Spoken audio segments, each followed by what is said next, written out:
अब चाइना को ज़रूरत है भारत की, क्योंकि चाइना को अगर बचना है, उसे बहुत बड़ी मार्केट चाहिए, माल बेचने के लिए। तो इस वक़्त भारत को इतनी ज़रूरत नहीं है चाइना की, जितनी चाइना को भारत की है। China is urging India to take flight again.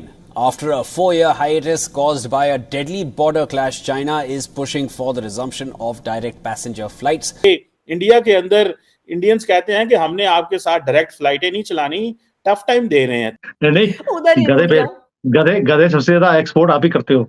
India और चाइना के ऊपर इस वक्त की सबसे बड़ी खबर ये है कि इंडिया ने चाइना की कॉल को रिजेक्ट कर दिया है कि चाइना की तरफ से ये रिक्वेस्ट की गई थी इंडिया से कि आप डायरेक्ट फ्लाइट्स दोनों कंट्रीज के बीच रिज्यूम करें।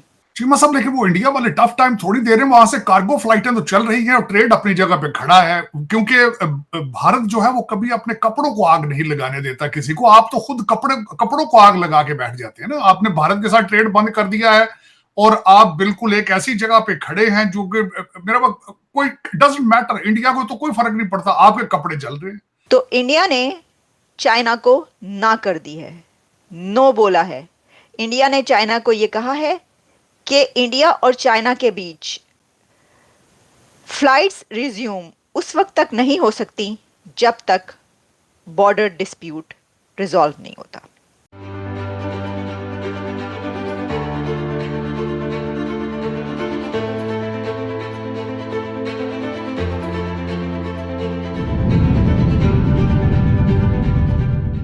कि पकड़े गए लोग, बाकायदा मजाक के अलावा न्यूज में आया है कि पकड़े गए लोग वहां पे कुत्ते का गोश्त बेच रहे थे। मगर मुझे लाहौर में ज्यादा होता है। लेकिन मुझे ये बताइए कि आपने जो एक न्यूज देखी कि चाइना जो है वो भारत से कह रहा है डायरेक्ट फ्लाइट्स जो है पैसेंजर फ्लाइट वो शायद रोक दी गई थी, भारत जवाब नहीं दे रहा। आप कुछ किए ना ताकि आप जा सके डायरेक्ट, पता नहीं कहाँ से घूम घूम के आप सीमा इधर की तरफ पहुंचते तो उसके अरे, मैं बड़ा खुश हूँ कि डायरेक्ट फ्लाइट नहीं है। मुझे तंग होना पड़ता है। जो मेरी फ्लाइट 4.5-5 घंटे में पहुंच सकती थी, मुझे 10-12 घंटे लगते हैं, लेकिन फर्क नहीं पड़ता। रीजन बीइंग, भारत ने स्टैंड लिया है। इस बात की मुझे खुशी है कि हमारी गवर्नमेंट ने पिछले 4 साल से स्टैंड लिया हुआ है कि it has to be a playing field दोनों तरफ से। अब मैं प्लेइंग फील्ड क्यों बोल रहा हूँ, उसका रीजन है। देखिए, जब कोविड हुआ, चाइना ने फ्लाइट्स बंद कर दी और उसके बाद सारे दुनिया की फ्लाइट्स आ रही थी, लेकिन भारत से फ्लाइट नहीं आने दी, क्योंकि यहाँ से बच्चों ने जाना था वापस, जो वहां पर यूनिवर्सिटीज के अंदर पढ़ रहे थे, मेडिकल के कोर्सेज कर रहे थे। इन्होंने 2-3 साल जानबूझकर हमारे यहाँ से स्टूडेंट्स को वापस नहीं आने दिया। उससे उनका करियर खराब हो गया और चाइना ने, मुझे लगता है ऐसा, कि जानबूझकर ये काम किया था। और कितने बच्चे हैं? हजारों में। ये 26,000 बच्चे तो सिर्फ मेरी एक सिटी में पढ़ते हैं यहाँ पर, जो मेडिकल के कोर्स कर रहे हैं। एक तो ये रीजन है जिसके कारण गवर्नमेंट ने स्टैंड लिया। तुसी सानू दुखी किता, हुण तुहानू असीं कर रहे हैं। रीजन, तब भारत को जरूरत थी कोविड के टाइम पर कि हमारे बच्चे वापस जाएं पढ़ने के लिए। और भाई, आपके जो जिहादी हैं पाकिस्तान के, वो पढ़ने चले गए वहां पे फ्लाइटें खुली हुई थी, हमारी नहीं खुली हुई थी।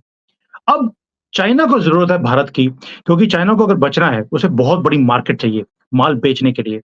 तो इस वक्त भारत को इतनी जरूरत नहीं है चाइना की, जितनी चाइना को भारत की है। इसलिए चाइना प्लीड कर रहा है कि भाई आप हमें फ्लाइटें खोल दीजिए ताकि फ्लाइटें आए, लेकिन भारत ने बोल दिया नहीं। एक तो ये रीजन हो गया, 2 रीजन दे दिया आपको। तीसरा रीजन एक और है।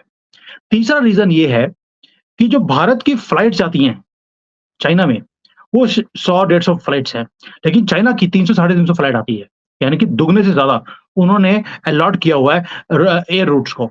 अब भारत बोल रहा है कि अगर मेरी 150 आएंगी तो आपकी भी 150 आएंगी, वरना मेरा भी कोटा इंक्रीज किया जाए। ये परफेक्ट टाइम है नेगोशिएट करने का। और चाइना क्या करता है, चाइना की जो फ्लाइट्स हैं उसके रेट उन्होंने बहुत हाई रखे हुए हैं, लेकिन जो भारत की फ्लाइट है वो आधे रेट में चाइना पहुंच जाती है। तो इन्होंने हमारी जो एयरलाइंस हैं उन्हें लाइसेंस ही नहीं दिया, और जिनको दिया था उन्हें अनाप शनाप रीजन के कारण उनके लाइसेंसेस को खत्म कर दिया था चाइना ने। तो भारत बोल रहा है कि जितनी फ्लाइट हमारी जाएंगी उतनी ही आपकी आएंगी। अब आखिरी पॉइंट, इसको बोलते हैं डिप्लोमेटिकली हम कैसे दबा रहे हैं इनको। लास्ट पॉइंट ये है कि चाइना में अगर मैं, कोई भी भारतीय, इंडिया का आदमी कोई भी चाइना आना चाहता है, वीजा अप्लाई करेगा तो 2 दिन में वीजा मिल जाता है। लेकिन चाइनीज ने अगर भारत आना हो 6-6 महीने वीजा नहीं मिलता, इंक्लूडिंग माई वाइफ ऑल्सो। ये हालत है। दैट मीन्स अब हमने स्क्रू आहिस्ता आहिस्ता टाइट करने शुरू कर दिए हैं चाइना के कि बेटा पहले बात तो जो ये जिसको बोलते हैं कि डिप्लोमेटिकली बराबर की चीज होनी चाहिए। जितनी मेरी एयरलाइंस आएंगी उतनी आपकी आएंगी। पहले आपने तंग कर दिया, अब हम तंग कर रहे हैं। लास्ट पॉइंट वो है बॉर्डर इशू। अगर आप चाहते हैं कि आपने हमारे से बिजनेस करना है, आपके लोग यहाँ पर आराम से बिजनेस करने आए क्योंकि आपको पैसे चाहिए, पैसे हम दे सकते हैं। आपको बॉर्डर के डिस्प्यूट भी सेटल करने पड़ेंगे। उसके बिना हम इस रूट्स को नहीं खोलने वाले हैं। तो बहुत मैटर्स हैं जिसके ऊपर इंडियन गवर्नमेंट ने स्टैंड लिया हुआ है और ये वकाला एक ही कंट्री है जहाँ पे पिछले 4 साल से एक भी फ्लाइट नहीं है जो डायरेक्ट फ्लाइट आती हो। कहाँ-कहाँ से घूम-घूम कर जाना पड़ता है चाइना आने के लिए। So but it is something which I appreciate. मैं खुद तंग हो रहा हूँ। ना मेरी वाइफ को वीज़ा मिलता है, ना हमारा आना इतना आसान है भारत के अंदर। बट बिकॉज़ मेरी गवर्नमेंट स्टैंड ले रही है and I stand with them. Tough time थोड़ी दे रहे हैं, वहां से कार्गो फ्लाइटें तो चल रही हैं और ट्रेड अपनी जगह पे खड़ा है, क्योंकि भारत जो है वो कभी अपने कपड़ों को आग नहीं लगाने देता किसी को। आप तो खुद कपड़ों को आग लगा के बैठ जाते हैं ना। आपने भारत के साथ ट्रेड बंद कर दिया है और आप बिल्कुल एक ऐसी जगह पे खड़े हैं जो कि मेरा कोई डजंट मैटर, इंडिया को तो कोई फर्क नहीं पड़ता। आपके कपड़े जल रहे हैं, आपकी जो आवाम है वो इन्फ्लेशन के तूफान में वो बहती जा रही है, लोग मर रहे हैं। लेकिन जो आपके फैसले करने वाले हैं, क्योंकि उनकी आमदन डॉलरों और पाउंडों में है, उनकी सेहत पे कोई असर नहीं है। अगर भारत की इतनी सख्त दुश्मनी हो चाइना के साथ तो वो अपना ट्रेड भी बंद करे। ट्रेड वो अपनी जगह पे कायम है, क्योंकि ट्रेड के अंदर उनकी आवाम का फायदा है। जहां से तेल उनको सस्ता मिलता है तेल सस्ता ले लेते हैं, जहां से जो चीज उनको अच्छी मिलती है ले लेते हैं। लेकिन अब 2-4 चीजों पे बात करते हैं। खासकर चीमा साहब, चीनी वजीर लिऊ जिन चाओ आए हैं, उन्होंने बैठ के तो उन्होंने सिर्फ उन्होंने बिल्कुल सही कहा है कि आपके इंटरनल, उनकी स्टेटमेंट ये थी कि आपके इंटरनल इस्तेकाम, आपकी इंटरनल स्टेबिलिटी के बगैर आप तरक्की नहीं कर पाएंगे। ये जितने बैठे हुए सबको पता है। उस कमरे के अंदर जितने बैठे हुए थे उसमें से 70% जो है वो बाहर से पढ़ के आए हुए हैं। उसके अंदर आपको मिनिस्टर प्लानिंग है वो यूपेन से ग्रेजुएट है। मतलब पता है, सबको पता है कि इंटरनल सिक्योरिटी के बगैर आप फाइनेंशियल स्ट्रांग नहीं हो सकते। खासकर इसी हवाले से मैं बताऊंगा, आपके स्वात के अंदर जिस बंदे को थाने से निकाल कर आग लगाई गई है, आपकी इतला नर्ज है। मेरे यहां अमेरिकन दोस्त हैं, उनके व्हाट्सएप के ऊपर भी वो मैसेजेस आ चुके हैं।